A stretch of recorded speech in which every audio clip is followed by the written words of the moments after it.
Hello, ladies and gentlemen. This is your girl Mitzi, and this is Mitzi. Let's think about it. Today, we are thinking about the power of love. And that is truly something that a lot of people really think about, but don't really understand. So, luckily for me, I have a special guest on my show who wrote a story about his late parents and about their power of love. So, I'd like to introduce Michael. Michael, go ahead and take a brief Hi, moment thank you whenever. very much. Thank you for having me, Mitzi, and I'm glad to be in front of your wonderful audience.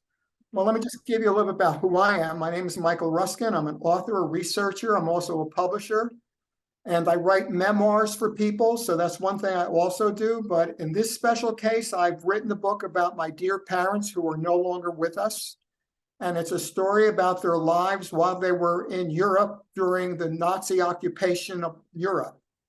So they went through an incredible experience, and it wasn't for the power of love and their strength of the human spirit, they would never have survived the Holocaust. Now, I don't know how many people know about the Holocaust. Adolf Hitler was a dictator back in the 1930s. He had a very dislike for a lot of people who were not Aryans, who were not considered to be the master race. And he tried very hard to get rid of a lot of the what he called inferior people. One of those were the Jewish people. Mhm. I come from a Jewish background. My grandfather was a rabbi. My mother was from a country in Lithuania, which, by the way, 97% of the Jews from that country perished Wow. during the war between 1941 and 1945. There were about 150,000 Jews in Lithuania at that time, and they were reduced down to less than 3,000 people from 150,000. When you Wow. consider that both my mother and my father lived, I call my parents the miracle couple. They're like my heroes. Very few Yeah. people made it through, and the fact that both of them lived is truly an exemplification of what it means to be like to have the power, the spirit within you to get over. They had the faith, the courage, the love to overcome such an incredible experience. And it Mm, is a lot because of the love they had for each other, because they were actually separated. They were put in actual different concentration camps during the war where they didn't even know if the other one was still alive. And that's where the vow came. Again, the vow is called the vow, a love story, and the Holocaust. They made a vow in 1944 before they were separated into train boxcars shipped to different locations. My father went to Dachau, which is outside of Munich, Germany. And my mother went to a camp called Stutthof, which is in northern Poland. And they made a vow in 1944, 5 years after they were married, and they lost their 3.5-year-old daughter, who was my sister. wow. She was taken away from my mother when she was 3.5 years old, and I'll go into that in a little bit later. But so they made a vow on the train platform before they were shipped to the camps that they made a vow that if either one were to live, they were to go back to the place where they first got married in 1939 to see if the other one was still alive. So they didn't even know at the time for 9 months, and they didn't even know where they were going when they were put on the boxcars going to the concentration camps. They didn't even know where they were going. They were told Yeah. by the Nazis they were being resettled. And to them, to the Nazis, they were going to their death, but they would not Yeah. tell. There were about 3,000 that lived who were on the boxcars that were shipped to different concentration camps. Yeah. Imagine, it was horrible. They lose their 3.5-year-old daughter, and then 3 months later, they're being shipped to different concentration camps. It was That's Yeah, it truly is. The Holocaust story is one that really hits my heart because growing up in school, they did teach us about the Holocaust, and we actually got to meet a few survivors from the Holocaust. They showed us their tattoo. You can still see the trauma that still was in them, and it's heartbreaking because no one can truly fathom what they went through. And like you said on your website, so many voices will be silenced because they never had a chance to live. no, Millions of people. that's right. They rarely ever spoke about it. In fact, the way the book came about, Mitzi, was when my father died in '93, and he lived in Miami Beach, and I went down for the funeral. I was living in New York at that time. My brother and I went down for the funeral, and then after the funeral, a few weeks later, my brother and I decided we wanted to sell the condominium that Hmm. they were living in. So I went back to the condo, and as I was straightening out the condo for the real estate people to come in, I went into my father's night table, and in the night table there was a documents from the lawyers and the doctors that were taking testimony from my parents that they were applying for reparations to the German government because of the fact that they lost their sister and they lost their parents on both sides. And as I was sitting there reading through these documents, both in German and in English, I saw information in there my parents never spoke about, the information that I found that night in this night table when I was reading over those documents. Oh, Talked about wow. So it talked about their physical and mental condition after the war. They talked about instances of what happened to them during the time in the ghetto, called in the ghetto, which is where they were before they were shipped to the concentration camps. So they went into a lot of detail there. And I never knew about this until I found those documents back in '93. And that became the nucleus of my book. Oh, I was actually, thank you for bringing that up because I was gonna say, like, how did you feel when your parents told you? But it seems like your parents never had told you anything, huh? No, rarely, rarely. My mother brought it up only once that she had a daughter when I was really young. I mean, my mother passed away in 2002. And when I was growing up in New York and New Jersey, I couldn't connect they didn't talk about it. So I really couldn't connect what was going on. And it was only Mhm. as an adult that I started to realize how special they were, and they were already gone. So as their last surviving member and their son, I felt it was my obligation and my honor to write their story. But they did not talk about it. I mean, they were very quiet. And my mother would say to me, "Don't tell anyone we're refugees." And of course, my Mm. parents had a very heavy European accent. You couldn't help but know that they were refugees. But my mother did not want me to tell anyone in the neighborhood that they were refugees. So they were very Wow. quiet. A lot of people, a lot of Holocaust survivors do not talk about those experiences. You're absolutely right because actually, when I lived in Florida in Orlando, I had the opportunity to take care of an individual. He was almost 100 years old at the time. This was almost already 5, 7, probably 10 years by now since I took care of him. And the head nurse that was above me, she told me that he was a Holocaust survivor, and when he moved to the United States, he refuses to talk about religion, he refuses to talk about politics, anything. He now considers himself to be an atheist just because of what he went through. And I've respected it because if that's your choice, I'm going to respect your choice because you have a reason behind you believing this and wanting to move forward on this. So it's just crazy to know that he's not the only one that had that perspective shift as soon as the Holocaust ended. Like it totally changed their frame of mind going forward. Like the judgment was there on them for the rest of their life. They felt like they were damned or something for the rest of their lives. And it's sad because it was nothing to do with them. It was No, just it an had nothing to do. ignorance per one person that had too much power. I'll tell you the reason my parents, their love for each other was absolutely unshakable. And they also stayed alive because they knew that if they found each other, they had a very compelling future. They had a future to go to, and it kept them going. A lot of people gave up, and when they give up, they usually end up going. And so Yeah. I got to say that the book itself is an absolutely incredible story because they went through so much and the loss of their families, but they still had that love for each other and for mankind. I should tell you that when my parents were liberated, my father by the Americans, my mother by the Russians, my mother opened up first school for the children whose parents passed away in the Holocaust. Wow. Was in a displacement camp. So what happened is after the war, a lot of the Jewish and also other minorities didn't have a home to go back to. The homes were destroyed, or the Russians took over and it became a communist nation on the eastern part of Europe. And Mm. so they went to displacement camps. And in these placement camps, they were waiting to immigrate to other countries like Israel, United States, South America.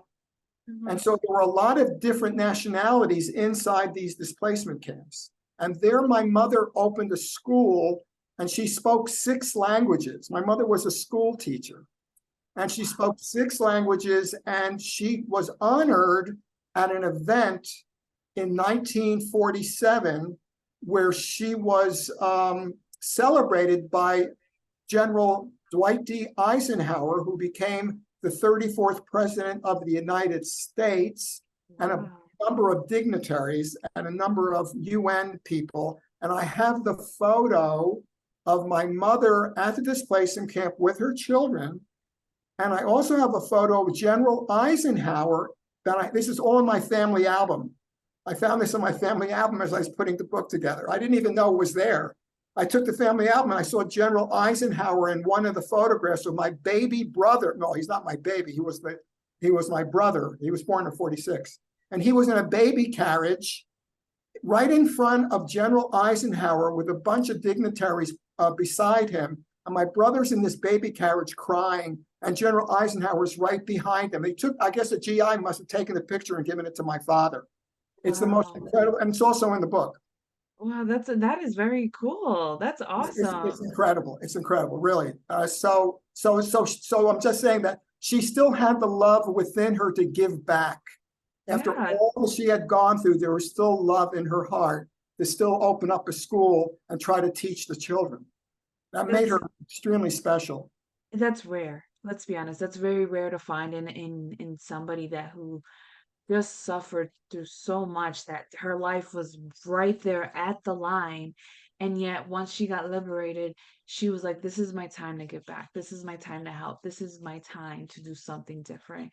And that motivation, goodness, that's amazing. So I guess that leads to my next question. Does your parents' love and the type of individuals that they were, does it motivate you to be who you are? Absolutely.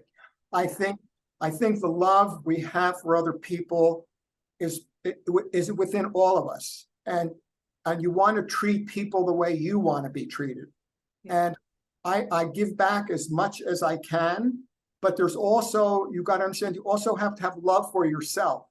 Yes. Self-love is the number where you have nothing to give unless you have love for yourself. So that's Exactly. also very important. But I treat people equally. I do everything I can to help people. Right now, I'm working at a nursing home. I'm also taking care of an autistic child. So it's the way I'm giving back at my age. And I'm not exactly a spring chicken anymore, but I feel I want to give back. And I think they instilled that kind of feeling in me.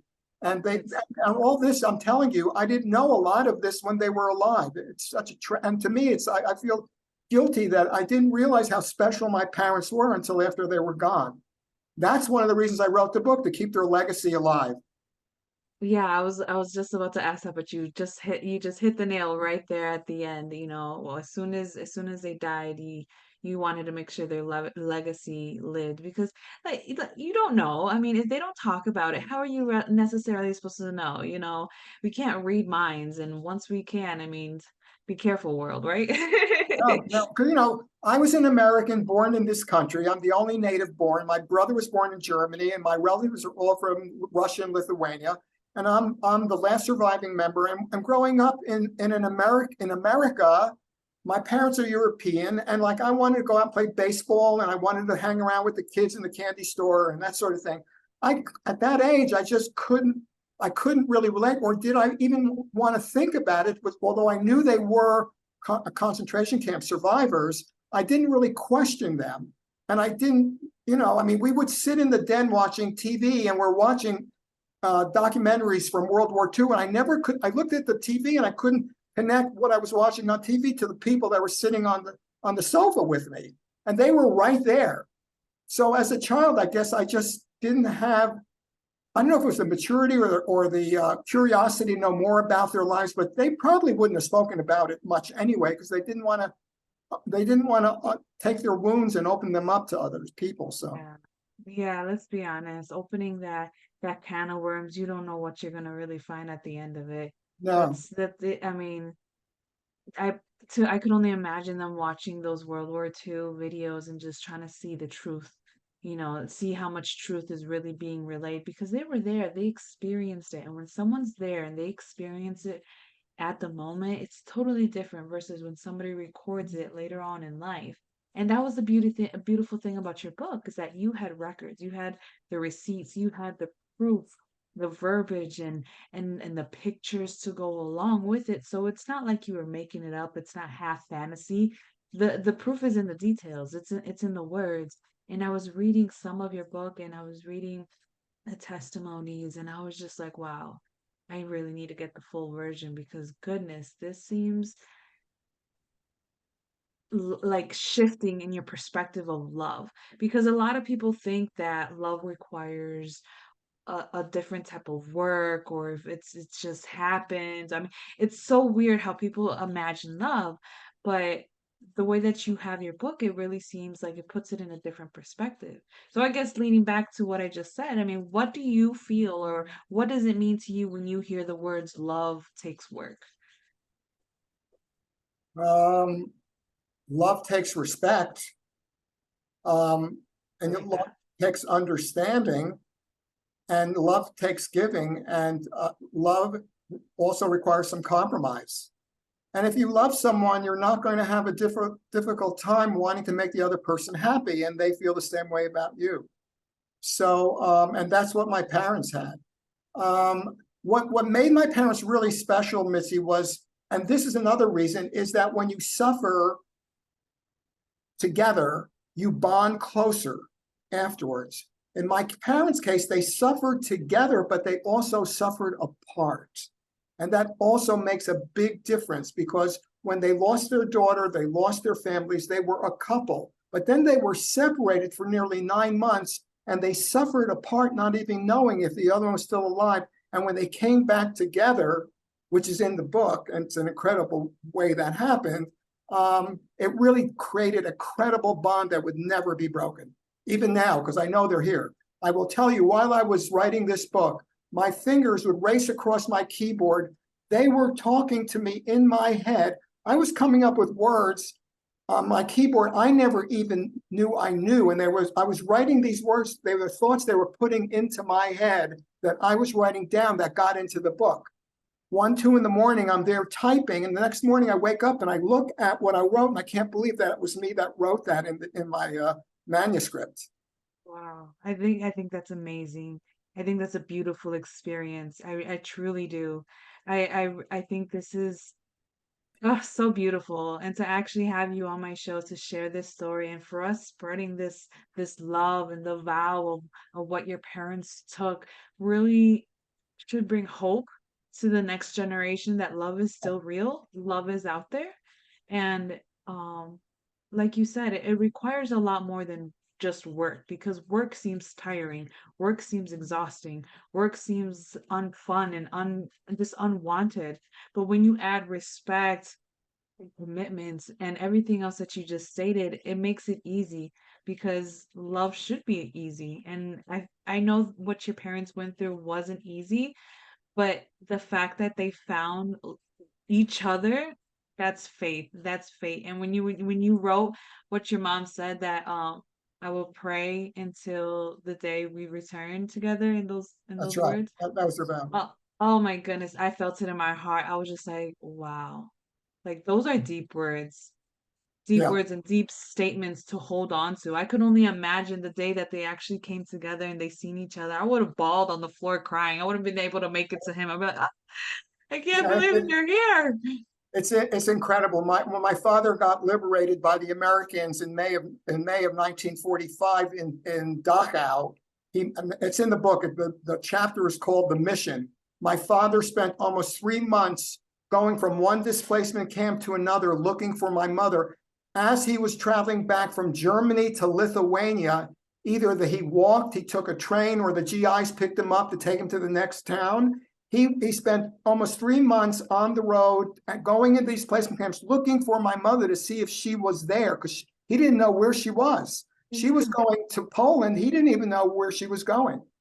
And so what Wow. happened, and I'm not going to go into it, but it's an incredible part of the book, is that Yeah, he, don't yeah, give away too well, much. obviously. He found each other, otherwise I wouldn't be here. Yeah, exactly. You wouldn't be here. You wouldn't have this beautiful testimony that of your parents, and now that has a ripple effect on your life where now you see love differently, now you see life differently, now you see people differently, where now you're at your age and you're still giving back. You're still giving your time, and time is so precious, and time is the best thing to give to people, especially when sometimes that's all people are seeking. But I Yeah. guess to start wrapping up the show, just because I don't want to get cut off here, but it's so good. I feel like we could keep talking about this for a good while.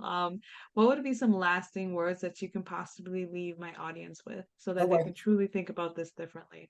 Okay. To find love within yourself is the first thing you need to do. And the fact that we're all here to give something back. God put us on this planet for us to come together. I believe we're all connected. And I think sometimes people seem so separated. Even if they're religious, they don't really respect each other's faith. And that really separates us. And that's what Yeah. the Nazis tried to do, separate the people, and then they would conquer. And so we got to realize we're all brother and sister, and we're all here to help one another. And as I've gotten older, I realize more and more how important it is to love each other. The other thing is, I never had children. So my love, especially now, I look at a child and I realize how precious these little babies are, and they're the closest thing to God. And that's why one of the reasons I work with children right now is because of that. But the main thing is that you feel love for people, you respect people, you honor their opinion, and you try to accept the fact that they may not be like your own, but you still respect them for who they are. Yeah. And I Perfect want to word. let you, yeah, it's really important. So yeah, so I wanted to leave that as one of the most important things that I've learned.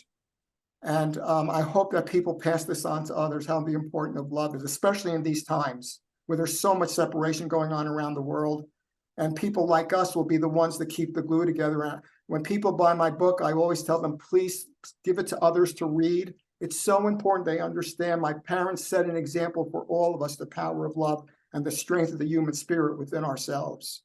Yes, absolutely. I think that's why this is such a good interview, because when I was reading your memoir, when you sent that to me for the request, I was just like, this needs to be heard. People need to think about this. People need to really hear his story. And I truly believe that if you're someone that needs to hear this because you're obviously listening to this podcast, go check out Michael. Go check out his website. Go check out the book. Share the book. Share this news. Share this podcast. You never know who need this flip of a switch to start thinking about love and themselves differently in their environments, because this didn't just have a ripple effect on Michael's life. This had a ripple effect on everybody's life that his parents came across as well.